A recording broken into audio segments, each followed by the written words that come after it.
Hey Zookeepers, you've probably guessed it by now, but we are back with yet another Super Sentai Brothers side project, side Podzooky, side. We put a lot of sides in it.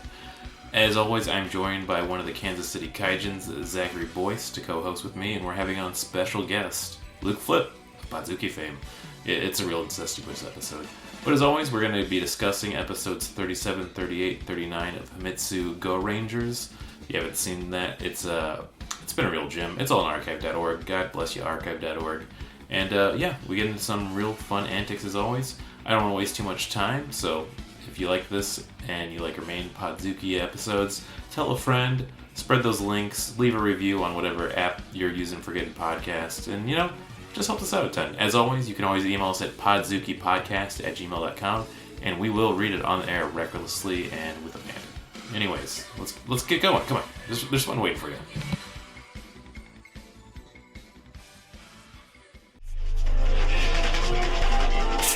Whoa, whoa, whoa. Keep my business off the ground. Switch my style like I switch hands. Going to war in foreign land. Fuck out the way, bitch, back it up. Shit better get played in the palace.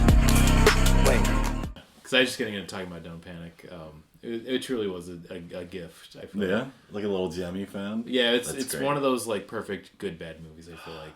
It's hard to find those more and more, and I think the earnest productions from like the 80s and 90s are more better than like the now. Anything that's shitty now has just got a lot of CGI in it. Yeah, well, it doesn't have. They're all kind of shitty in the same way. Everything's so algorithmic, like where it's like they're not going to take a weird chance on some random, like that doesn't happen very often anymore. It's bad because they didn't put any effort into it, not because their decisions are insane. Yeah, exactly. Yeah.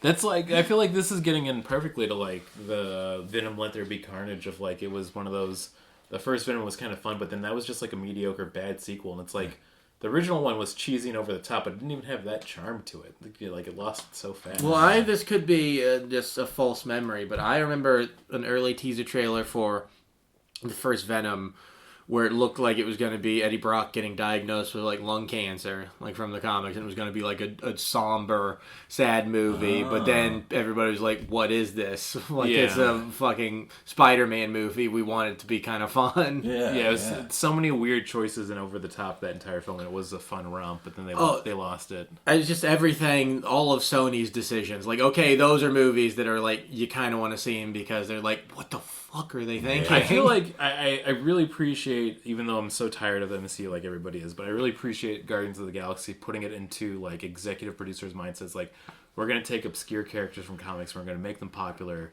and it's going to be a home run. And then everybody is like, okay, well, we can do that for Madam Web. And then they make Madam Web. Well, that's how it all started. Yeah. Because there was like a comic bust, and then Marvel didn't have the rights to a lot of the popular characters. Yeah. Nobody gave a shit about Iron Man. Well, it's also but they took a creator who knows what they're doing and let them, because like Iron Man was definitely, they made what the MCU was going to look like while they were making the movie. Exactly. Yeah. And then with Guardians of the Galaxy, you let James Gunn do his thing. And the only other time, there's so many of these things lately where there's like, oh, it's the team, and these quirky space rogue characters, and the only other time they've done it and it hasn't bombed was the time they got James Gunn to do it again with the Suicide Squad. Well, I just watched that again, the James Gunn Suicide Squad. It's so much better. Like, it's crazy. It's amazing what you can do if you know how to write things. Yeah. It's insane. Not even that. I feel like they know how to write these films, but you actually have like a person write them, not like a collection of interest of how can we get this to be the just a bunch of producers who need content to sell, like fucking Concord. Do you know anything about that? Oh yeah, PlayStation. I feel like we've mentioned this over so many episodes, which has been funny, but never got into Concord fully. I feel like I don't even like follow video games, but I know the story of it is just it's intriguing. But that goes into teams, I guess. What Super Sentai is kind of one of the OGs. That's good. I like that you're bringing this in fully. Speaking of teams, let's get into it. We're finally back with a Super Sentai side project Podzooky episode with one of your Kaijin Kansas City bad boys, Brandon Kirkman. Whoop whoop, and Peggy Fan Club CEO, President, and Vice President, Zach boys. We had some. I mean, not to talk out of turn, but we got some good Peggy episodes. This was a peak Peggy run. 3-episode peak Peggy run. We're doing episodes 38, 37, 38, 39. It did numbers out of order. That's how fucked up my week's been. Like, numbers aren't going in the right slots anymore. I don't know who Peggy is. She's the Pink Ranger. She's the Pink Ranger, Momo? Yeah, the Momo Okay. Ranger, yep. Where'd Peggy come from? What's that? Yeah. Well, I think the funny thing is we are now almost at 40 episodes in, and there's still been zero backstory on any of the characters. Yeah. Other than a few glimpses of, like, we know with, like... why am I forgetting his name? I wrote it down, but like the Red Ranger being the brother of like one of the main agents that got killed way. That was in the archive. Kaijo, yeah. The archive website that I watched it on always wants to play the first episode first, even though it had like episode 37 highlighted. Yeah. But I was very much like, this looks like the first episode. Yeah, and even then, I think we've talked about this so much. We'll tell guests every once in a while to watch the first episode. And they'll be like, does it help me understand the show? But I'm like, no, it actually just shows you how confusing it starts off at the bat right It gives away. you more questions. Is this the same year as from like, I probably watched one of the first 10 episodes or They something. did 85 episodes like over a 2-year run of all technically one season. It's one a week. Yeah. So I kept wanting to say while watching it, like, oh, I bet it was fun to film this. But I was like, I bet it sucked filming this. I bet they were just for a few months, just constantly filming shit, especially in those outfits.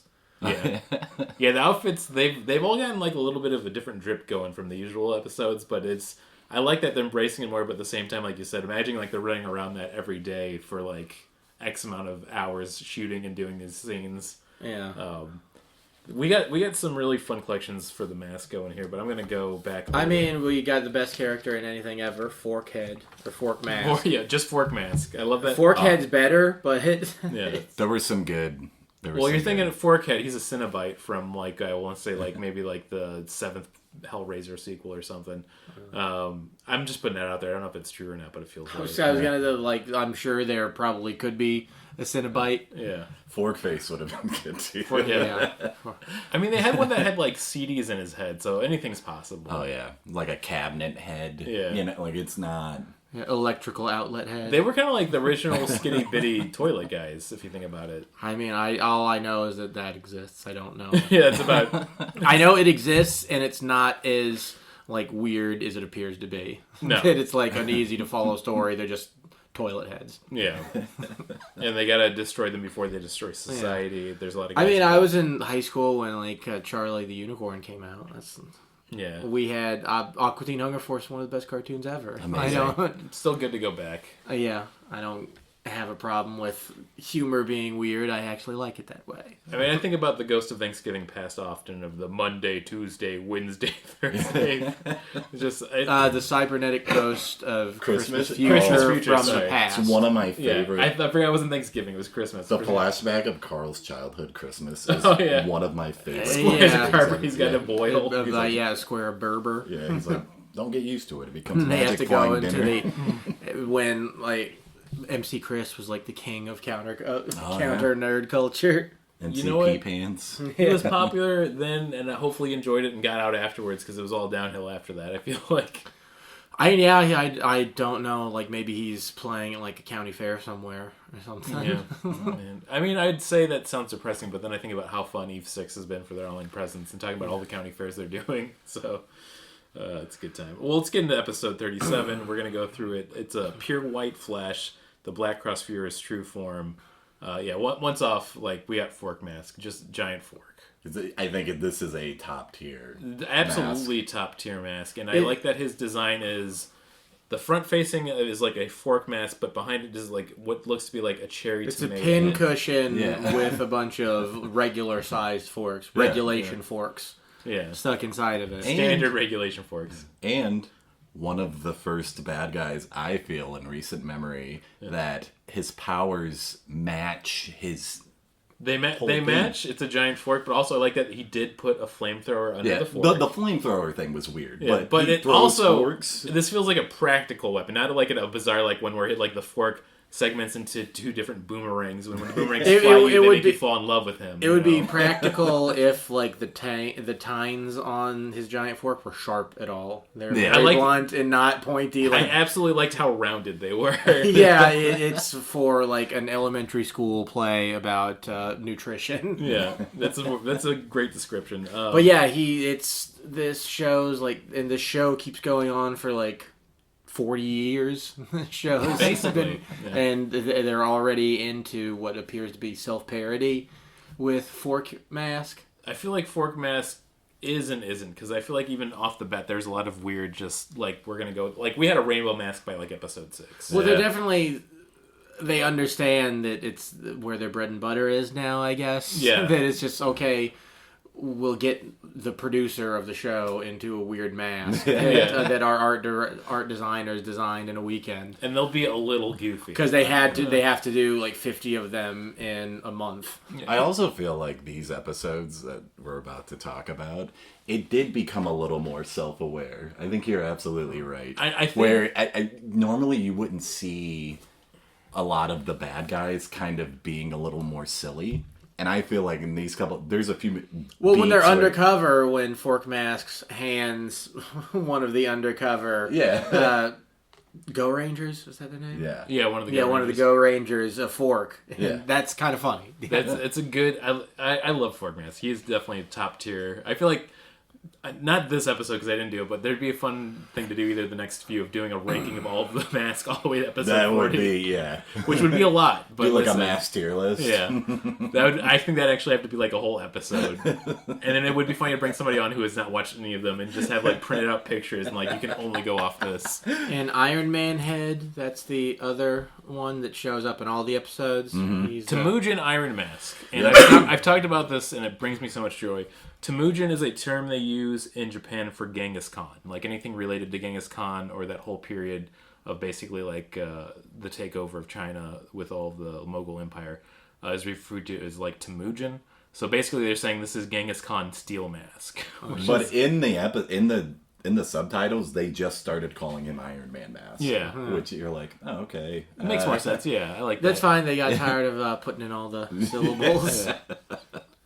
My favorite thing too, I think he started doing this before, but on this episode, there's twice where when he decides to disappear and run off and do his Team Rocket's blasting off, he just Steps like backwards. Benny Hill, Benny Hill's out of there, like a long day's night. Yeah. Oh yeah, just a couple of jump cuts. Yeah, God, I love that so much. But yeah, basically the plot of this is that they've allied with a new organization called the Black Hole Organization, which seems like another Ku Klux Klan offshoot. Yeah. They have the same robes, but this time they're black, and they have weird eyes on them. Well, now, I mean, because it's like, yeah, they're just in Klan uniform, but they're black, right? And that was like, you're like, okay. And I like the design. It's fun. They're still evil, and we've had this. I think that they even were aware that they've done this beat before, but the plot has been before where they'll do and grab a costume and they'll go undercover, and they know they're going to get caught. So what are they going to do about that? There's a whole new level added to this where they get the costumes. And they go knowing they're going to get caught. But this time, instead of being them, it's fake Go Rangers that they have undercover. It was a pretty smart move. Well, I feel like so much of any given episode is to show people how well Japan rebuilt their infrastructure after World War II. Because they're always in it really does feel like a water processing facility, or they're showing a cultural festival or something. Yeah. They're going over a really modern-looking bridge. Just a bunch of, 30-something people with a woman holding 2 babies. Everybody looks happy. They're rebuilding society. It is fun to see. It is such a specific timestamp in Japan because it's about 1975, 1976 when this came out. And this is what was first, Kamen Rider or this? Kamen Rider was first in 1971, and this came out in 1975. So okay, so by a few years, but it's the same sort of. Was Kamen Rider because this looks geared towards pretty little kids? Was Kamen Rider maybe supposed to be a little bit older? Or? So I think Kamen Rider is where they geared it towards children, but they didn't know what a children's show was yet. So I feel like that came out in 71, and this was after. So the I'd say the timeline of tokusatsu of being aimed towards children, being like Ultraman and Kamen Rider, was 1966 is when you get Ultraman. He's the first big one. That one's very obviously aimed at kids and all of that. And then there's a few series they do between that where they go all over the place and they're a little bit darker. Kamen Rider comes out in 1971, where they want to make a darker show to appeal to kids, but it definitely is a little bit too dark a lot of times, I feel like. Yeah. So I feel like this show, 1975, they release it, and they're like, okay, I think we got the perfect balance. Yeah. Like, people will have guns and kill each other, but also they'll have big, silly swords. Well, it's just there's so many toyetic things in it where they like a bunch of toys. Oh, yeah, absolutely. I guess that's a stupid question. Of course there were, but was They it have like their how? jetpacks. They all have their individual weapons that they. But did they not? Did they look like they look in the show? I guess is my question. I'm gonna guess they look awful, and we haven't done this before, but I'm gonna look it up right now on my phone. Because toys from stuff from the 70s always, like, I guess it was because plastic molding was so relatively new, they couldn't do it with, like, a bunch of different colors and stuff. Interesting, yeah. It'd be like, oh, it's their sword, but it doesn't really look like their sword. It's just sold as one of their... Look, it is this, I promise. I guess for the Red Ranger, you could just sell, like, a length of rope. Yeah, With, like, a little bit of red on it. Like sailing rope or something. Yeah. Oh man, these are great. I'm looking at these right now. They had, of course, all of their cars in the Verbluen. The cars, I bet, would be pretty easy. Yeah, that's pretty easy. They got the Verbluen, like, as a model kit that you could Sure. do. But I really like the first run of toys they had. Look really awful. The Verblun's almost like yeah. they had to show it in every episode Yeah. because, like, you need to move these toys. I like how probably on the box are like 3 points of articulation. Yeah. 4 if you're lucky. I wonder if there are some toys like that there'd be like hollow on the inside. Yeah. It's filled with chocolate or something. Yeah. Okay. I'm looking at if there's any more fun ones that they have. Nothing that I see. But I mean, yeah, it's exactly what you're like probably imagining at home, where they just do all the main vehicles and some of the other ones here too. None of the bad guy ones though, but I always liked when I'd find like the bad guy Power Ranger toys when I was younger. You know what's interesting too? Because I feel like, I don't know how it was in Japan, but kind of before Star Wars, which is predates Star Wars, like, there wasn't the whole merchandising thing nearly as much, right? Am I, like... I mean, there's sort of, but yeah, it wasn't really until, like, with, like, New Hollywood and stuff, when merchandising really like the took 80s. on a new form of its own. Well, like, Transformers was literally made to sell toys, you know? Like... And that was like a protection between America and Japan, where they're like, oh, we're onto something. We're going to make some bucks here. And even now, like, it's still... It feels like it was like an infection, like a virus that just spread kind of like COVID, and we never defeated after a certain point of like, no, this is toys now. Oh, capital. Well, yeah, and they make a movie, and you want to really make money off the movie, you get the merchandising rights. Like a few years back with Disney and Sony, all pissed off about Spider-Man. Yeah. Like, oh, well, they'll get half the profits from the movies. Like, yeah, but they get no merchandising, and that's the oh my god, kill young children money. Yeah, can do whatever. That's you want blood, money. the blood money. Yeah. I feel like getting back to this episode, another thing that signals that they're getting closer to self-parody is Kaijo, who's the Red Ranger. His hair keeps getting bigger, and there's something about that very. Oh, I did. I was like, his like it's getting straight up like almost Elvis. And the Yellow Ranger gets more annoying. He does, but I still love him, and he's got the personality of Fez from that '70s show. Was this? Oh, really? I feel like I feel like definitely he's stooge coded. Was this the episode where Master Commander is teaching the class on cooking curry? Yeah, it starts off with that. Where there's a bunch like right off the bat, Daddy eats like 3 bowls. Yeah, of curry. he has a bunch of like, I mean, because of the time frame, but it's a bunch of women that are coming over to learn how to, do curry cooking with him. And he's so excited. It's exactly the beats you expected. He's excited. He's getting a bunch of free curry. 3 bowls later, they're all doing it either too spicy, too salty. Didn't say anything about the third one, so it's either wrong or he just kept right. eating the third one, so I guess it must be good. But I was just more so like just gross watching him. Yeah, well, we like to do a curry count, so we're at a curry count of 3. 3, yeah. I feel like they dropped this bit. It used to be where we were doing this much episode, and we're like, oh, he had 4 fucking curry bowls this episode. Like 20 minutes was him eating curry. But I think they must have got a producer's note like, okay, let's cut it back every once in a while. Like his blood pressure is out of control. Like fucking quit. Yeah. I got into this to see a guy eating curry. Also, that's what the show was about. I like the idea that this is the 70s, so maybe they didn't know about the spit take yet, so the actual actor's is like, you are going to kill me. I cannot do this anymore. Like, my cholesterol numbers are in the thousands.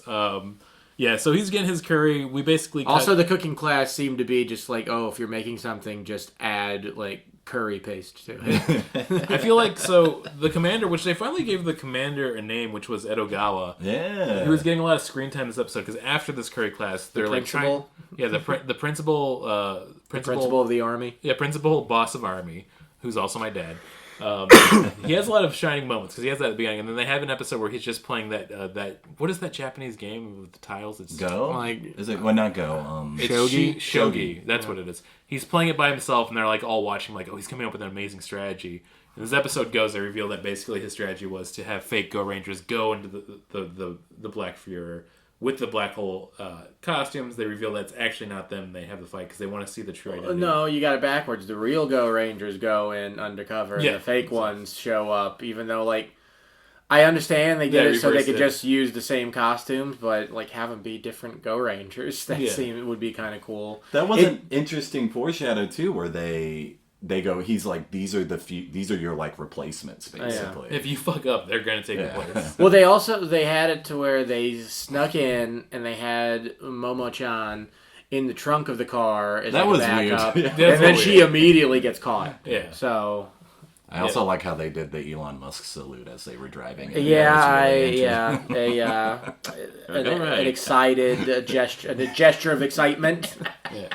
I mean, let's not make fun of his autism. And, like, listen, did we have a problem with autism in Germany in the 20s to the 30s of 1900s? I mean... That eventually led to autism making camps in Germany and waging a World War II. Absolutely. We're making jokes about it right now, but that was in Japan, and they did work with the Nazis. So I think they would maybe be a bit more sensitive to it. I think so, yeah. They are the bad guys still, though. Here's the thing. I like this, and this is what America should have done. Maybe this is why we are. We did do the same thing, but, like, as soon as World War II is over, it's like, everyone hates the Nazis. Nazis are bad guys. That's as simple as that. Let's get it in there. Yeah.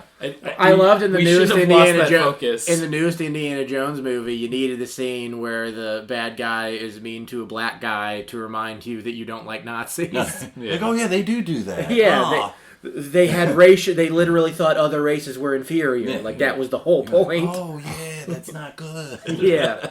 Yeah. I mean, props to the Republican Party and the right push of all conservatives into politics because they destroyed education, so now everyone's dumb as shit and doesn't. You can literally tell someone, "Oh, he's autistic," and they're like, "Okay, I guess he's not a Nazi." I feel like we should have enough education in the country where you see somebody do Nazi salute, you say, "That's a Nazi salute. That's a Nazi," and then you look at everything they've said and like, "Wow, that's a lot of Nazi stuff he's saying all of the time."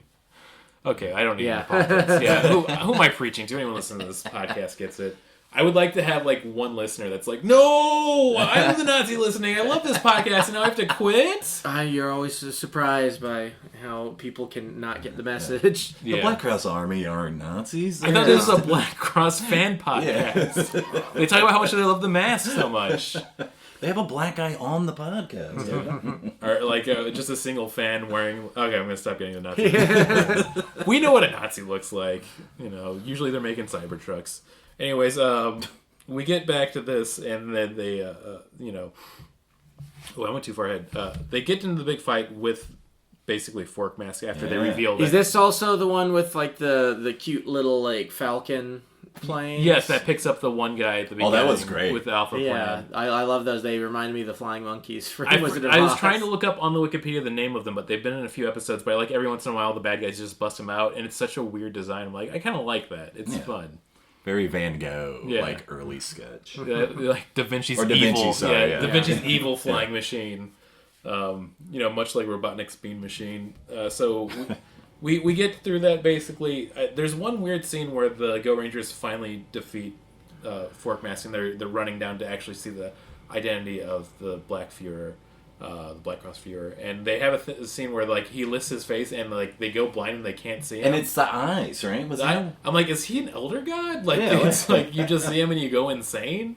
I remember that now, where it says a blinding light comes maybe from his eyes. Yeah. Also, did you ever notice before that he had like two lights under like his eyes were glowing? Well, I noticed that in one scene where it's like he's blushing. Yeah.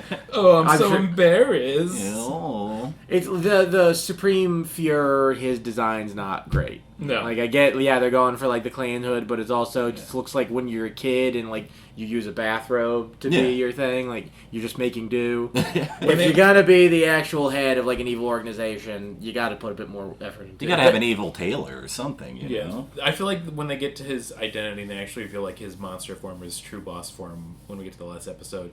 It's either going to be, like, dope as shit or it's going to be the stupidest thing we've ever seen. It would be great. Or both. It could be both. I also wanted to bring this up for the notes before we get to the next episode, which this is the first time, this is the trivia for the episode, that people use the same Sentai identity with a second group of temporary Go Rangers, which would be a thing that happens in a lot of future Sentai shows. You know, like fake Rangers, or replacement Rangers. I thought we had the Green Ranger here. It's like, it was a different person. Yeah. I'm like, oh, okay. No, it's a different guy. Yeah. Because, it's an outfit, not anything else. Yeah, usually I don't go through by who's written or directed by these episodes, because almost all of them are usually, like, directed by the same guy, which is... I mean, who are you going to know? Right, like, unless they be somebody who went on to do something. I mean, the guy who directed this was Katsusuke Taguchi, and he basically did a bunch of the other Sentai shows after this, like Jack Q and then Spider-Man, the Super Sentai Spider-Man. That's cool. Yeah. Which, that's a fun one that we should eventually do, because the Sentai Spider-Man is wild. Okay, so episode 2 is 37. We're on episode 37. We're going to episode 38, which is the Blue Cliff. It's the SpongeBob villain. Yeah. One. The quest for the demonic pirate treasure. Yeah, this is a... He looks like a SpongeBob character now that you say it. He's got just a giant, like, pirate hat head. Yeah. Is the best way to... He's And Pirate Mask, is that his name? Yep. Pirate mask, Pirate and then mask. on top of that, I like that his eyes are periscopes. They have like that basically kind of like nautical theme. And he has like a flam bird, or what, like he has like a fencing sword. Yeah. Yeah, his arm's a hook.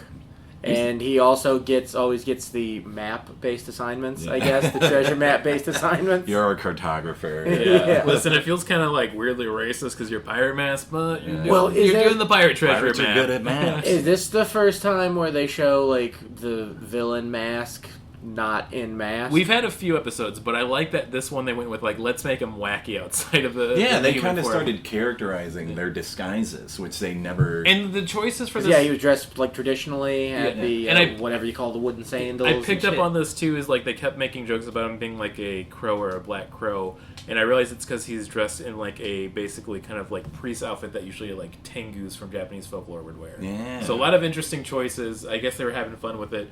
The guy has, like a Jaws from James Bond face, too, for this episode. Also, isn't this the one where it starts? He walks up with a bunch of soldiers that are disguised, like his henchmen, and then he just walks up to a guy and literally just puts him on a t-shirt. He just unloads a gun on him. Yeah. And then, he's like, where's the map? And then Peggy happens to be there and does some fucking sweet cry. Yeah, that's moves. right. She She's just so happens badass. to see them Good for her. chasing the dude. This is one thing I feel like we've talked about. It's like I wonder where feminism in Japan was in 1975, but I feel like it had to be strong because like we're watching a show for children aimed at boys, and it's never like an episode where like, oh, Peggy's the weaker sex, we need to get back up. She always is just like fucking kicking people's asses. She's right like away. the most capable one. Yeah, like through She's and the through. bomb expert. Yeah. She seems to have the best fights. Like even in the 80s to 90s, there were still so many female characters in these types of shows where it'd be like, oh, I need a man to help me out at this moment. Yeah. I don't know what to do. Like, but for her, it's like, I have exploding earrings. I'm gonna fucking kick a guy in the face. I'm good. Yeah. Don't worry about me.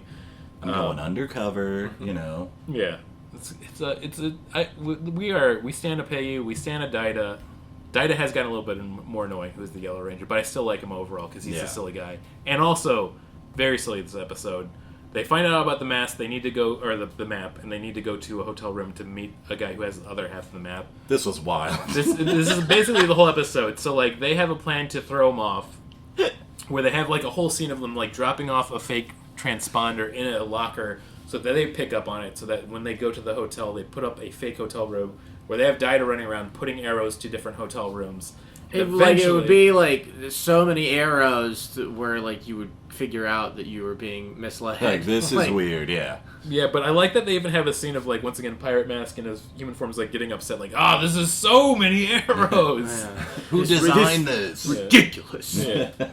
Whoever that actor is they picked out for this was great. He's having a blast. So they get into the room and then basically the Go Rangers announce, haha, you're trapped in here.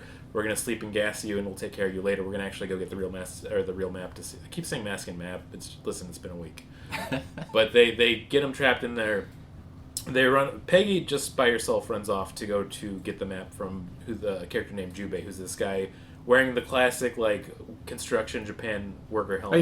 He's dressed like a spelunker. Yeah. He's dressed like a spelunker. And then basically reveals he's been hunting this treasure this whole time, and that Peggy has other halves. Because there were two halves of a map, kind of a classic sort of treasure. Also, map that was his brother with the other map. Yeah. He just casually mentions. Yeah, he's dead now, but Yeah. it sucks. When this all happens, Pirate Mask, I should say, gets free because they go into the room to see him pass out, and he announces, "You silly idiots, don't you know that a periscope also works as a scuba tank?" I know, like, if you knew one thing about Pirate Mask, he can survive for hours on circulating his own air. And honestly, that is on them, because if you're like a nautical-themed mask, I'm sure he has some type of air tank. Well, I love that, like, he was able to breathe and not get knocked out, but he still pretended to be knocked out until they opened the door rather than trying to get Play out. possum, very smart. Good for him. I mean, he's gonna die at the end of the episode, but nonetheless. So basically, like, they get loose, and then so many things are happening. Jubei, who's the one treasure hunter, has put together this weird paste to put it over the two maps to reveal where it is in like this weird, like, I want to say, like, public pool area of the hotel. And then Pirate Mask has already like jumped over there and is like spying on him while they do it. And he's like, ah, shit. And I thought he was gonna get killed, but like they just kind of like punch him, and they're like, okay, well, we got to go get to the treasure before they get to the treasure. There's a whole wacky chase with him and Pirate Mask. They eventually get to where they need to be, and they find where the treasure is. Just sitting out in the open. Out in the open, in, of course, the most comical treasure box you can imagine. Like, it is straight up the Dragon Quest treasure box. And then I love that Jubei's like, he's like, I've been looking for this my whole life. Yeah. His whole life seems dumb. He's obsessed with he's possessed with the hubris of treasure. Yeah. Treasure hunting. Didn't your brother? Why you guys didn't have like Thanksgiving together? You didn't even mourn for him. Yeah. You've been working on this all your life, and there's no mourning. It doesn't even really seem that, like, I guess money is what he's after. Yeah. Even though we find out it's a meteorite with like anti-gravity properties, which is why the Black Hand, what are they called? The Black Cross Sphere, Black Cross Army. And yeah, I like that for some reason Black Cross has a better like head in the game for what they're going to do with this, and somehow knew this was going to be what it is. Everybody else is like, I guess treasure. But they get there, they have their standoff with Pirate Mask, they of course defeat him, but I like that this time their finishing ball move changes into an anchor that somehow like knocks him to the ground and explodes him to hell. They're starting to. I think people are. They're like, we need to do something about the soccer ball, because even in the last episode, he kicked it down his whip. I know that it's like two seasons later that they figure out we should do a giant robot, but I like the idea of like they're doing these finishing moves each time, and eventually somebody's gonna be like, ugh, listen, the ball's fun or whatever this is, but like, what if it was like giant robot? Yeah. And everybody's like, yes, that's what it is. That's what we're looking for. And then that progression lasts for the rest of Super Sentai, which is very funny to me. But anyways, they have the show off. They defeat him, and then Jubei runs to grab the treasure box and like floats in there. I thought he was gonna get killed, but he just like kind of falls and hurts his leg. Yeah. And then basically, once again, Iron Mask, or Temujin Iron Mask, is there, and he announces like, we'll get it. Don't worry about it. Well, this episode goes into the next episode, Yeah. which is the first time they've ever done that. Where it's They do random 2 to 3 parters every once in a while. It doesn't really need to be connected. They could have been their own. No, because I thought it was gonna be like a longer payoff, or maybe even a 3-episode thing. But like, not to spoil it, we're gonna get into the 3rd episode. We could just go to it for episode 39. I wrote down that title, which is Crimson Sea of Japan, the superpower of the mysterious meteorite. It literally picks up right. It's like right straight into it. through. Yeah. And I thought it was going to be like a big plot point, but I like that this machine that the Black Cross Army is building that's going to like throw off the gravitational waves of all of Japan so that they can destroy it. Like, they just throw an arrow at it and it gets destroyed at the end of this episode. Which is very funny. Which is not even a spoiler. Like, I thought there'd be a better build-up, but like literally, Blue Ranger takes out his bow and arrow and just shoots it. And like, it does show you that the Go Rangers are very reactionary, not very proactive at all in stopping the Black Cross Army. It's probably how they keep a job. To be honest with you. Also, in this episode, it was a little jarring because literally the last episode ends. They kill Pirate Mask, right? Yeah. He spins into the burning vortex of hell. Yeah. The next episode starts, and then a guy named Stoneface, he just walks out like he was waiting in the van or something. And I like that this episode, this guy, he's goofy. Stone Mask is very goofy. What is Japan's fascination with Easter Island heads? Because like friggin' Konami games are all over those. I should Google this while we're talking about it, because I've thought about this and I've never looked it up once. Also, maybe my favorite power out of all the bad guys. Hide and seek powers? Well, no, he just literally throws rocks. Rocks that explode every once in a while. I was in tears almost laughing. It was so really hard. funny. And then my favorite thing is this happens every once in a while when they reveal the power, even if it's something very basic. The Rangers' always first reaction is like, "Oh, how do we defend against this?" Not rocks. Yeah. Oh man. Like they're gonna go up against Brick Mask and be defeated. Like he's just throwing bricks. What do we do? It's like we're banging our head against a brick wall, you know. Yeah, it's I like Stone Face Mask. They have a scene where him and basically after they escape with the meteorite, him and Iron Master screaming "curse you," then he screams "curse you," and he's like, "I'll get you," and then he goes, "I'll get you." Yeah, they're both kind of trying to be the bad guy, giving the bad guy speech. He's Yeah. like, no, don't Stop! my speech. Stop! Like, I Stop mocking me. Yeah. Speech thief. You And know? I really like that the suit actor gave an honest reaction, like, "Okay, this is being really annoying. Please stop. You gotta stop doing this." Is this also the episode where the Blue Ranger gets separated? From the bear ship wound? Yeah. And we've talked about this too. He's our neurodivergent king. They've had episodes talking about like, I don't know how to relate to people. I just like working on the ship. He's like, this plane's my best friend. Yeah. Basically, yeah. So seeing him have that happen, like I know my boy's gonna be in trouble if he can't he get was it back. going through it. He was getting shipwrecked. He was getting shipwrecked even. But somehow it wasn't able to get out of the ocean because the remote was fucked up. The remote was fucked up, and then I like that we got a little ahead. They grab the meteorite from the treasure chest, and it basically throws off the gravitation of anything. And I like that for the writing. They did decide like, well, he hasn't the ship thing anyway. It's like, well, it's gonna fuck the ship up. Yeah. Like it's gonna fuck it up bad. So he crashes into basically like a giant ocean / lake of whatever part of Japan this is, and can't get out. You know, basically has to escape from the ship and get it later. Jubei the treasure hunter like shows up again and is like, hey, I'll help you out. And I feel like that's code for like, I gotta die by the end of this episode. We can't have any loose ends on this anymore. So they're trying to escape from Stone Mask while this is all happening. He does seem formidable where he's really fucking up and dividing the team during this whole thing. You know, he's doing his job, at least for this one episode he's going to be here. Eventually, you know, the Blue Ranger escapes. Jubei kind of like sacrifices himself while he's trying to get away. Because once again, if it's a side character, he has to die. And then he's kind of reunited with the other Rangers. But before this all happened, another plot point's going on where the kids found the meteorite before they did, broke it open, and got the actual rock causing all the gravitational stuff, which the kid takes home and eventually gets put into part of a costume for He gives it to his cultural sister? festival. like his sister, but it's like it looked like a bong, right? I'm not being like that. No, joke no, out. you're- It looks straight up like a weird giant bong that they're dancing with. Oh. I want to say it's Thailand is supposed to be this culture they're doing. Maybe. It's It has very Pacific Island. very kind of indistinctive, energy. but it felt like it's either racist or something. It makes me think of the end of The Man Who Knew Too Little, that Bill Murray movie, Oh, yeah. when they've got the babushka dolls and it's one of them's a bomb. Yeah. But it's sort of like that. Like it's supposed to be tense because you got one of the agents going to shoot one of the women who has the hat with the meteorite on it, which like you don't need to kill her, just go Grab and it, steal the yeah. hat Yeah. after the dance. And I was surprised with this. This episode has like a lot of weird wonton violence out of nowhere. Of like Kaijo's there watching, and like you think he's gonna be like, "I'll stop the shooter before it is," but he just pulls out a He gun. pulls and out a shoots gun of them. himself and shoots. I like though that the villain's gun. I think it's just like a couple of metal pipes like glued to each other with a handle. Also, violence in this one. The Blue Ranger he has a soldier like in a headlock. stabs him. Yeah, and he's like, "Where are they going?" or whatever, and then he's like, "Oh, over here." And then he's like, "All right." He does, And then he yeah. takes a soldier and he kills him like. Yeah. It's okay to kill them as long as you can't see their face. Yeah, As they're long as not They don't have a people. human face. And then he says there's only one way to deal with a fascist, and stabs him. And then he says, and he looks to the screen, he's like, "Remember this, America. There's only one way to Yeah. deal with fascists." You will need this information. And not At do some this in point, peaceful future. protesting will not work. Anyways, so that they continue. They basically all get reunited at the end to stop this gravitational device, and Stoneface Mask is giving them a hard time. And I like that they don't know how to deal with his rocks that they throw at him. Oh my And God. finally, the counter is Red Ranger remembers I can make a net, and then it catches the rocks. And I'm just like, Just throw the what? rocks back at him. What is this? Of like, It's like any fucking video game boss. Everybody just knows throw Rome his beats things rock, back you know? at I'm just him. imagining this was the day the writers' room was like, coffee machines broke, and they're just like, he just throws rocks and there's a net. Can we just, the we rope got, is a net. yeah.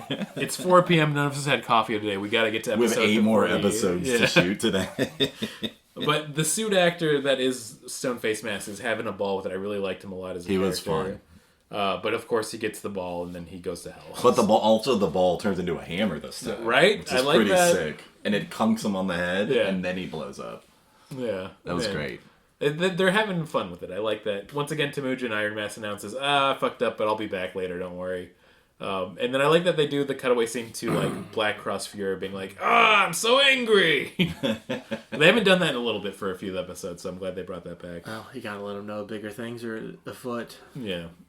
Yeah, they like I said, we spoiled that a little bit, but they built up to this gravitational device for 2 episodes that's going to like destroy Japan, and Blue Ranger just shoots one of his arrows at it and explodes with no consequences. And it is still, they can't have anything that will like be expensive to shoot. Yeah. They just need to threaten it. Okay, I forgot to do this, but I gotta look up why is Japan so interested in Easter Island. I mean, it is interesting. It is interesting. Just nobody else feels like is attached to it as much as Japan has. Maybe they were the first ones that were super interested in it, and the rest of the world was like, it's kind of Japan's thing now. They're like, I don't think I should. You know, let them have it. Yeah. I'm just Googling why does Japan love Easter Island so much.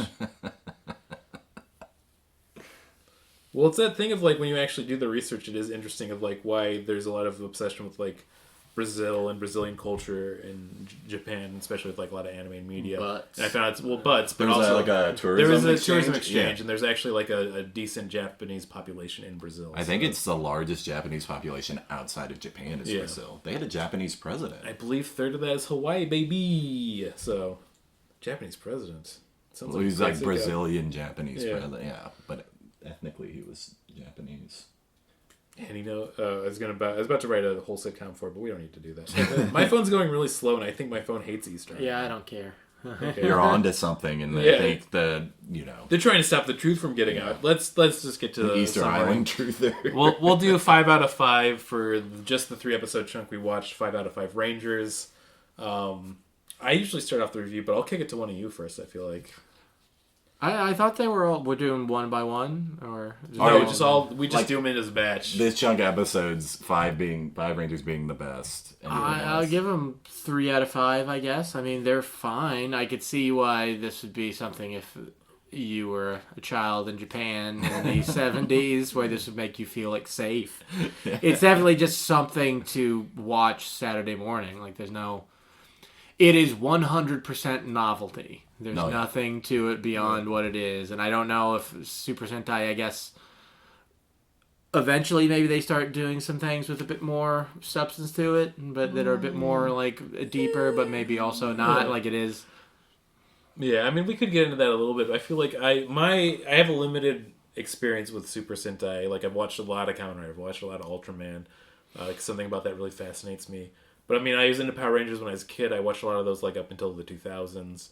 But the actual Super Sentai shows, this is, like, the only one I've actually been slowly going But yeah, through. with like Ultraman, you've got he's an alien pretending to be Yeah. human. Kamen Rider, Hongo, he's tortured by his past, right? Yeah. And then these guys are just soldiers. They're just soldiers, and usually, like, each series changes it, because, like, every season's a new show completely with a different concept that has some things that will cut back to the next one. But, like Final Fantasy. Like Final Fantasy. That's a good They don't example. do a crossover like Power Rangers does every They year. do every once in a while. They'll do a crossover with past seasons, and it's just like they meet each other. Like, well, it's so crazy you do the same thing we do. Oh, yeah, so basically. it just doesn't matter. Yeah, Just, just we have the it's same just job. a show. Relax. Yeah, which I like a lot because they do that with like Kamen Rider a lot too, and it's like each season's a new one. But like if they have crossovers, it's just like it's so crazy you do the kick thing too.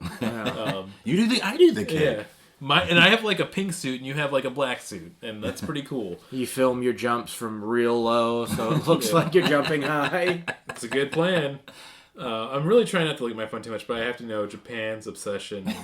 Well, I do love every time they do the kickball thing, where like it's not.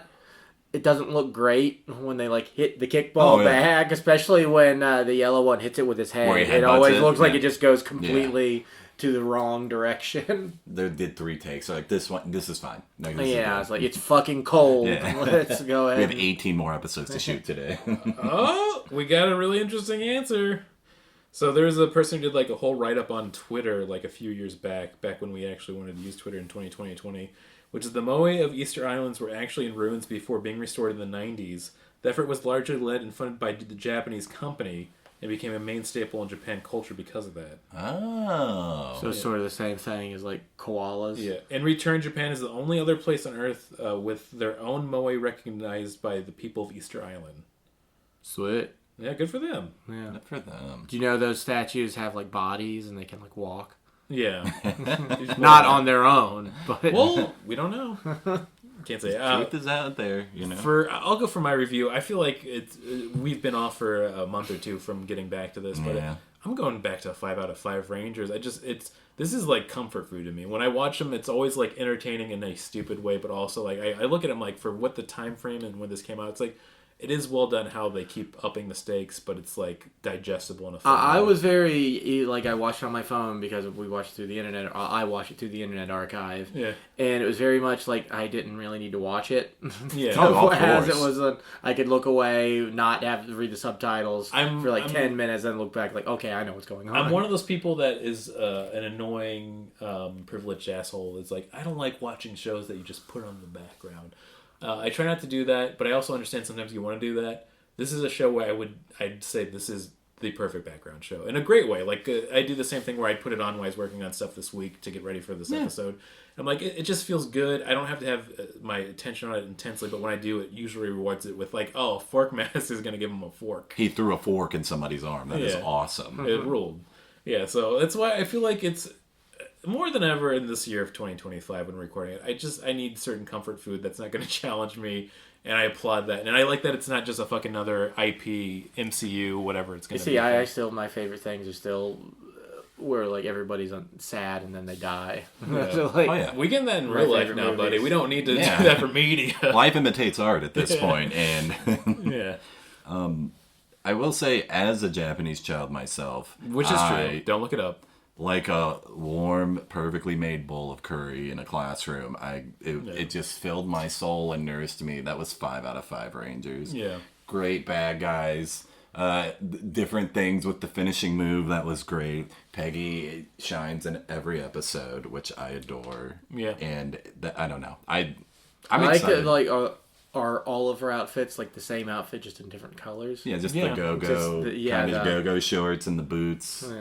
Yeah, doing her usual karate and then throwing her exploding earrings, which I think is still a great touch. Very, very 70s outfits. She also threw a smoke bomb. Yeah. That was sick. I like that we're this far, and I think he's my favorite for this reason, which is a weird reason, is that Go Ranger's still the only one that doesn't really have a personality. He's like, I'm fine just being the background guy. Like, Blue Ranger's got the machines and the cowboy outfit. That's a clear identity.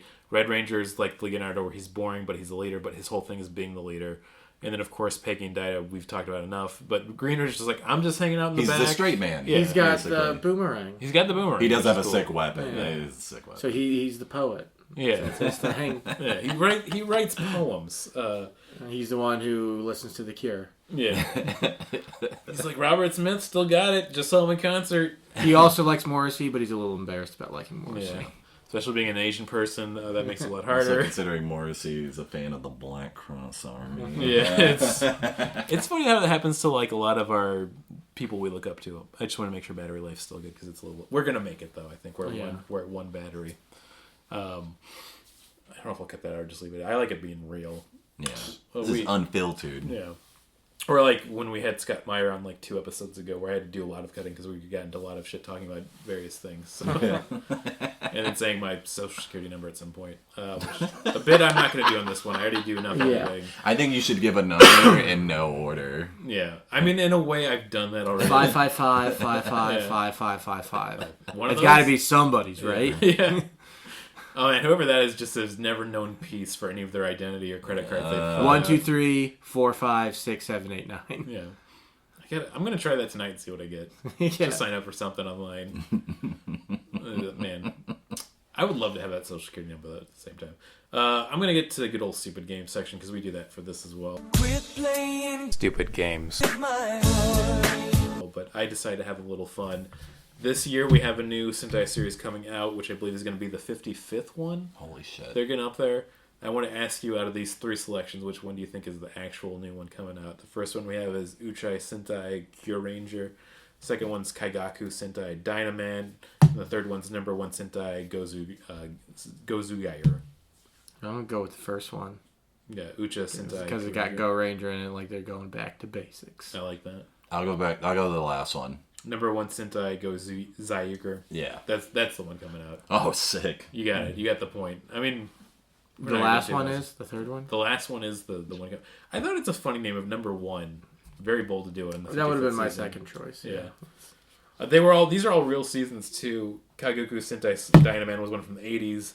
Ucha Sentai Kyuranger is one from the 2010s, and then the one, of course, coming out this year. But the reason I decided to do this little game is that the main bad guy of Ucha Sentai Kyuranger really, really cracked me up when I read his name. So I'm going to give you 3 choices of who's the main baddie for the series of Kyurangers. Is it Jark Matter? Is it Dark Jatter? Or is it Mark Datter? Spelled Mark Datter. Jark Datter, what's the second one? Dark Jatter. And then the third one's Mark Datter. I'm going to go with Dark Jatter because that's the only one that like really makes any sense. Did you say Jark Datter is the first one? The first one's Jark Matter. The second one's Dark Jatter. And the third one's Mark Datter. I really hope it's Jark Matter. That's very funny. Okay, well, you've won because it's Jark Matter. It's Jark. It's Jark Matter. I looked at it like... Jark with like a J? I'm going to pull it up on my phone because I feel like I need to Jark show proof of this. Matter. Because there had to be like some quality control, and I'm sure somebody like knew enough English to be like, you can't just do Jark Matter as his name. And then some writers like, no, it's Jark Matter. Or they were like, we can't use that, but we've gotten too far into the process to pick something else. So So like, good. just Jark. There's Jark Matter. Oh yeah, he looks like fucking Twiggy. He's kind of from sick looking, dude. Twiggy Yeah. from... He looks like a Renaissance robot. Yeah, he does. I like that he has kind of some of that almost like Black Cross appeal to him as well going on. So I want to go through and do more research and see like how often has the Black Cross Army come back in any of the series, but they usually do new bad guys each time too. But yeah, that's Jark Matter, baby. The most valuable resource in the universe. Yeah, like what is it? Unobtainium. Unobtainium. Talked about it too. The stupidest name, and I just love that it was Edward Norton that introduced you that in the first Avatar, so I'm always hearing fucking Edward Norton's name saying, Unobtainium. You gotta get it. It's the rarest material. It's worth so much money.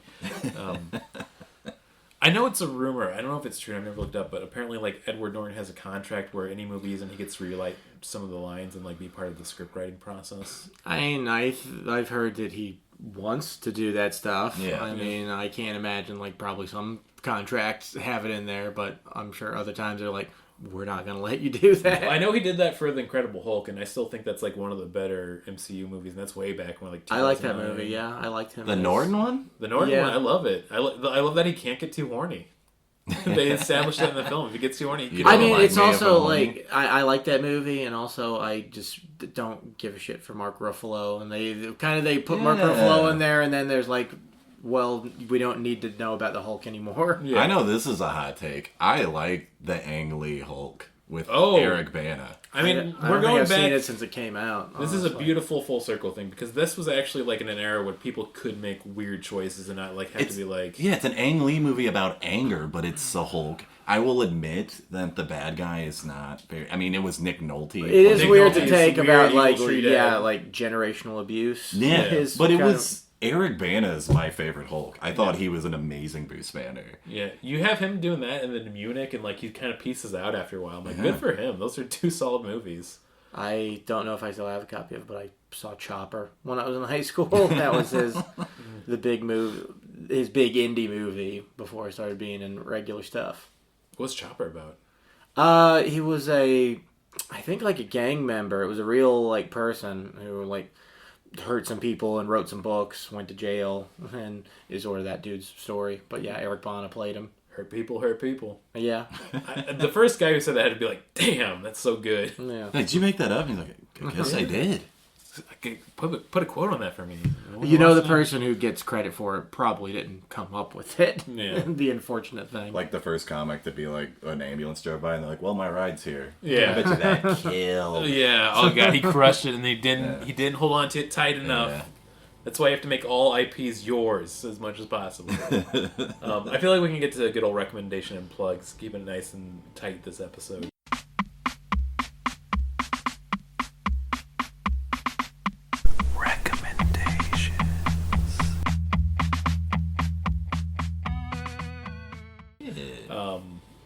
Once again, I feel like I didn't really like. I have a few things in mind, but I'll kick it to one of you if you got any good recommendations or plugs going.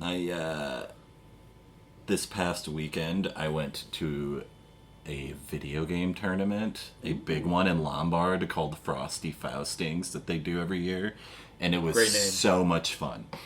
I check out local conventions and tournaments. And just any video game tournament? Well, it was a fighting game tournament, okay. mainly. It is great because it's a mid-sized one, so they played a lot of old stuff, and I'm an old man, so I got to play my old game with a bunch of other old people. I love that. And that was really wonderful. I got 49th, which, you know... Out of how many? Out of, like, roughly 200 people. That's like, good. So that's a C, you know? I mean, listen, that's at least a B minus C plus. Yeah. At 49...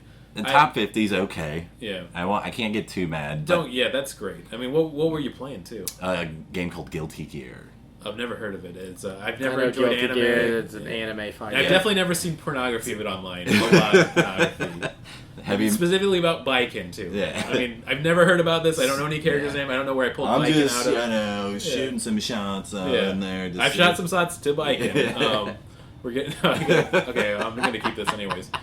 Listen, she's a busty samurai woman with one arm and an eye patch. She's a strong, fierce person. There's a lot to like about her. I know. I love the Guilty Gear series. So. Amazing. It was so much fun.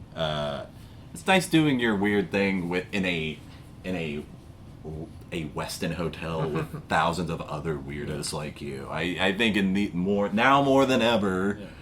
Maybe you should go to the things that bring you joy and try and keep those things, support them. It's a sense of community, not even like a joke. Like, it's good to have that community in those groups that you do so you enjoy yourself. Oh, yeah. Especially if you're, like, working in a bad job and having to deal with all of the politics going on right now, too. Yeah. I mean, I have a similar thing I guess I should just do for my recommendations is I did a One Piece trading card tournament on Saturday with Martin.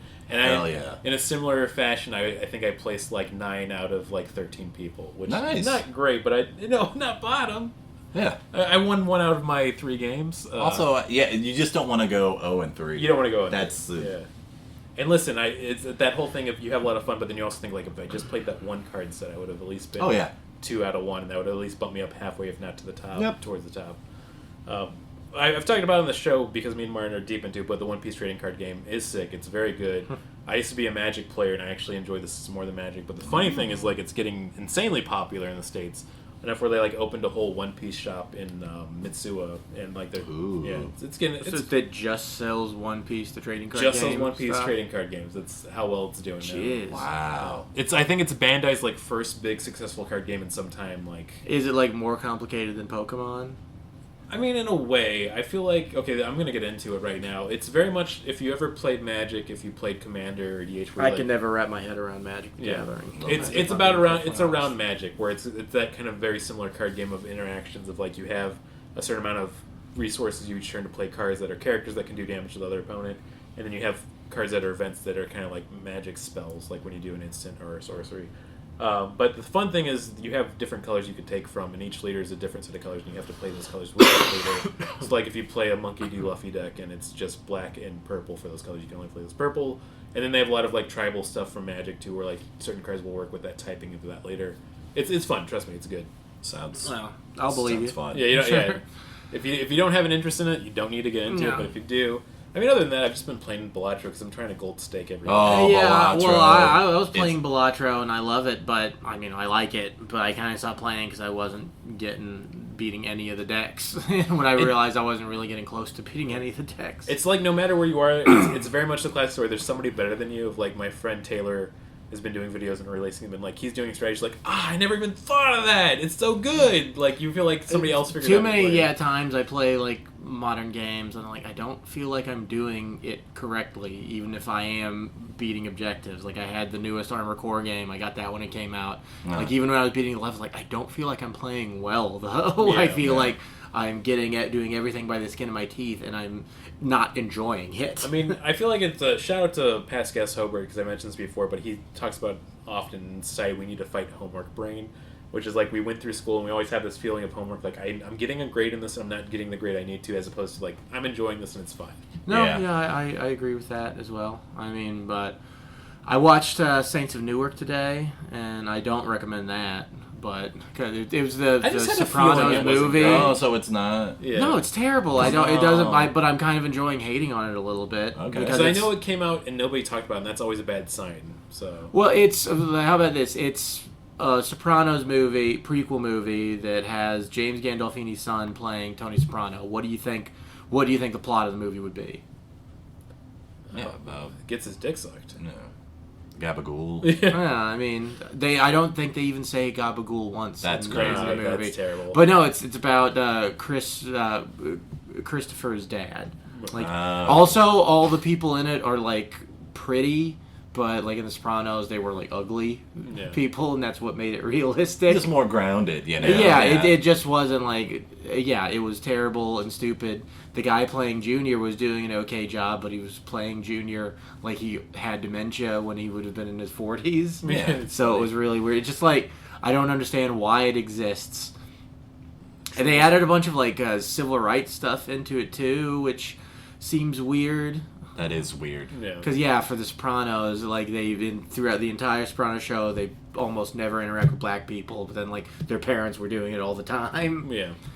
And I don't know. I worry that that's maybe like because the movie came out in like 2021. I Them guess trying so maybe to, just to be pandering. Yeah. Which is unfortunate because I feel like Sopranos, the Columbus Day episode is one of my favorite episodes, and they talk about kind of race and like culture in a very interesting And that was way. also in a time like that was like 2001 when nobody was really talking about that yet. Yeah. So the interesting fun facts about that episode, that was supposed to be Paulie, not Sil, that was all pissed off about it. But the dude who plays Paulie, he was getting back surgery, so he wasn't able to. It's funny how those little things changed entire arcs of characters because this one guy wasn't be able to be in that day.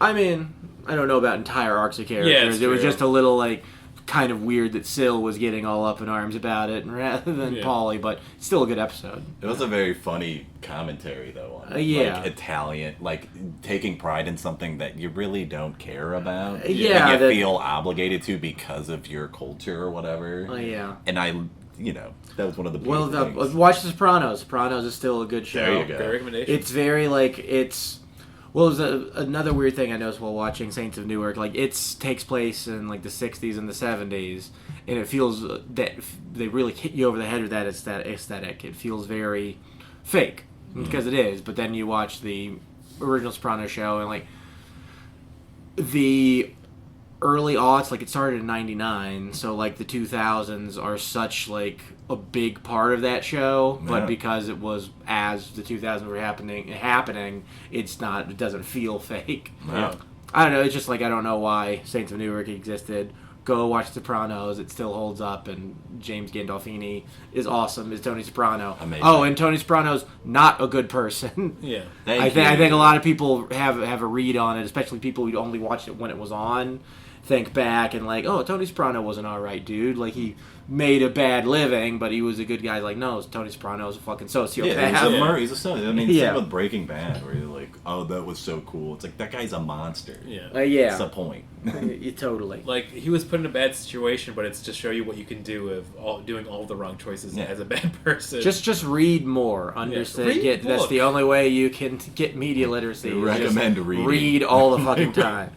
I think it's so weird that, like, and specifically books, I think people, like, read shit on the internet. They're reading words on the internet all day long, so they think they're reading all day long.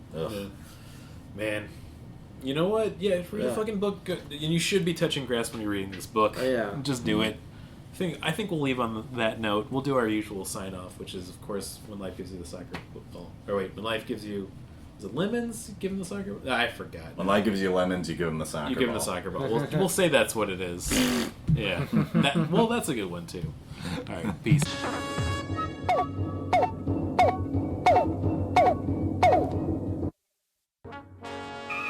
We regret that you have not yet complied with our order. This show has been brought to you by Machine Culture.